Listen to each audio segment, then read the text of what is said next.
West Bank के Zenin में फिलिस्तीनी रिफ्यूजी कैंप पर इजराइल का हमला हुआ है। इजराइल के जरिए किए गए इस हमले में 3 बच्चों समेत 12 लोगों की मौत हुई है। 120 से ज़्यादा लोगों के घायल होने की खबर आ रही है। जिन लोगों की मौत हुई है उनमें बुजुर्ग भी हैं, महिलाएं भी हैं और 3 बच्चे भी शामिल हैं जो इजराइल के ज़रिए किए गए इस हमले में मारे गए हैं और 120 लोग वो हैं जो इस हमले में घायल हुए हैं। फ़िलिस्तीन पर इजराइल का ये हमला, आप जानते हैं कि फ़िलिस्तीन पर इजराइल का हमला कोई नई बात नहीं है, लेकिन इस हमले में और बाकी हमलों में क्या अलग है आज आपको डिटेल से बताएंगे और पूरी खबर में हमारे साथ आखिर तक बने रहिएगा। अगर चैनल पर आप नए हैं तो चैनल सब्सक्राइब ज़रूर करें, बेल आइकन ज़रूर दबाएं हमारी हर खबर की पहली नोटिफिकेशन के लिए। इजराइल के ज़रिए ड्रोन से किए गए इस हमले में 12 लोगों की मौत हुई, 120 लोग घायल हो गए। ये एक रेफ्यूजी कैंप था जो जेनिन में था। इस जेनिन में रेफ्यूजी कैंप पर हमला किया गया इजराइल के ज़रिए, ड्रोन से इस हमले को किया गया और ख़बरों के अनुसार 2000 फौजी उतारे गए थे इस रेफ्यूजी कैंप पर हमला करने के लिए इजराइल के ज़रिए। जैसा कि मैंने आपसे कहा कि बाकी हमले और ये हमला कुछ अलग है, क्योंकि आप जानते हैं कि रमज़ान जब आता है तो फ़िलिस्तीन पर इजरायली फोर्सेस का हमला बढ़ जाता है, जुल्म बढ़ जाता है और इजरायली फ़ौजी निहत्ते फ़िलिस्तीनियों पर लगातार वार करते नज़र आते हैं, उनको घसीटते नज़र आते हैं, उनको मारते पीटते नज़र आते हैं, उनको मस्जिद में जाने से रोकते नज़र आते हैं, उनको उनकी नमाज अदा करने से रोकते नज़र आते हैं। ये सारी चीज़ें फ़िलिस्तीन पर मुसलसल चलती रहती हैं। लेकिन वेस्ट बैंक के जेनिन में ये हमला क्यों किया गया, आप ज़रा इसको समझिए। इसमें कुछ अलग बात है, क्योंकि इजराइल चाहता है वेस्ट बैंक से इन रिफ्यूजीज़ को हटाया जाए, वहाँ से इनसे जगह खाली कराई जाए और जेनिन में यहूदियों को लाकर बसा दिया जाए। वेस्ट बैंक में उनका कब्ज़ा हो, उनकी आबादी बसाई जाए, ये रिफ्यूजी वहाँ से चले जाएं और उसी को लेकर ये बड़ा हमला फ़िलिस्तीनी रिफ्यूजीज़ पर जेनिन में इजराइल के ज़रिए किया गया है। ये बिल्कुल वो बात आपको बता रहा हूँ जो एक ऐसी बात है इस खबर की जिसमें सारी सच्चाई छुपी हुई है। हालांकि जब इस खबर को और लोग दिखा रहे हैं तो इस खबर में इस चीज़ का जिक्र नहीं हो रहा है कि आखिर मकसद क्या था फ़िलिस्तीनी रिफ्यूजीज़ पर हमला करने का।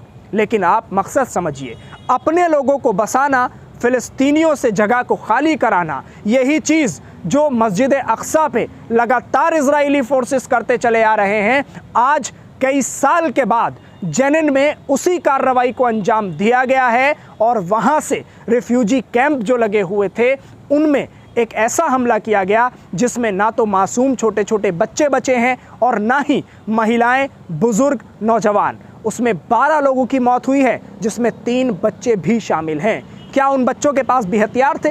वो भी फ़िलिस्तीनी बच्चे इजराइल पर हमला करने के लिए तैयार थे। ये सारी बातें आपको ज़रा सोचनी चाहिए। तो जब ये हमला हुआ, उस हमले के फ़ौरन बाद मुस्लिम देशों ने कड़ा रुख इख्तियार किया। मुस्लिम देशों के ज़रिए इजराइल के ख़िलाफ़ बड़े बयान आने लगे। OIC की बात अगर आप करें तो OIC ने भी सख्त एक्शन लिया, इजराइल के ख़िलाफ़ कड़ी प्रतिक्रिया दी। उसके अलावा तुर्की, ईरान या और देशों की आप अगर बात करें तो सभी देशों ने लगातार प्रतिक्रियाएं दी हैं और इजराइल के इस हमले को एक जालिमाना हमला बताया है और मजलूमों पर जुल्म बताया गया है, फ़िलिस्तीनियों पर जो जुल्म किया गया। ज़रा आप ये समझने की कोशिश कीजिए कि जिनको शरणार्थी कहा जा रहा है और जिनको रिफ्यूजीज़ कहा जा रहा है, ये लोग हैं कौन, कहाँ से आए हैं और कहाँ से आकर ये जेनिन में बस गए?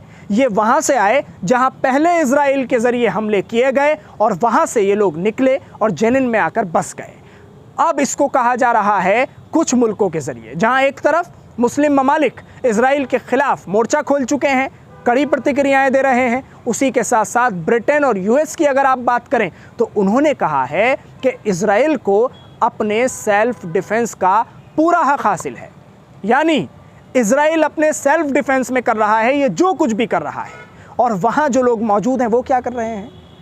इजराइल का सेल्फ डिफेंस बताया जा रहा है, जुल्म नहीं बताया जा रहा है, हमला नहीं, सेल्फ डिफेंस। लेकिन क्या सेल्फ डिफेंस में कहीं किसी शरणार्थी कैंप पर 2000 लोगों को उतारा जाता है? 2000 बख्तरबंद फौजियों को टैंक के साथ, ड्रोन के साथ हमले किए जाते हैं, ये शरणार्थियों पर किया जा रहा है और 2000 फौजी उतारकर इजराइल ने इस कार्रवाई को अंजाम दिया। मैं इजराइल के बारे में बहुत ज़्यादा आपको नहीं बताना चाहता क्योंकि आप अमेरिका और इजराइल दोनों के बारे में अच्छे से जानते हैं, दोनों की पॉलिसीज़ क्या हैं, दोनों किस पॉलिसी पर काम करते हैं, इनके ज़रिए फ़िलिस्तीन में क्या हो रहा है, वो आप पूरा मीडिया उठाकर देख लीजिए, सब कुछ भरा हुआ है, आपको मिल जाएगा। ऐसे में आप क्या सोचते हैं इस खबर पर? हमें अपनी राय ज़रूर दें, कमेंट के ज़रिए हमें ज़रूर बताएं खबर आपको कैसी लगी और इस खबर पर आपकी क्या राय है वो ज़रूर बताइए। शुक्रिया हमारे साथ इस खबर पर जुड़ने के लिए।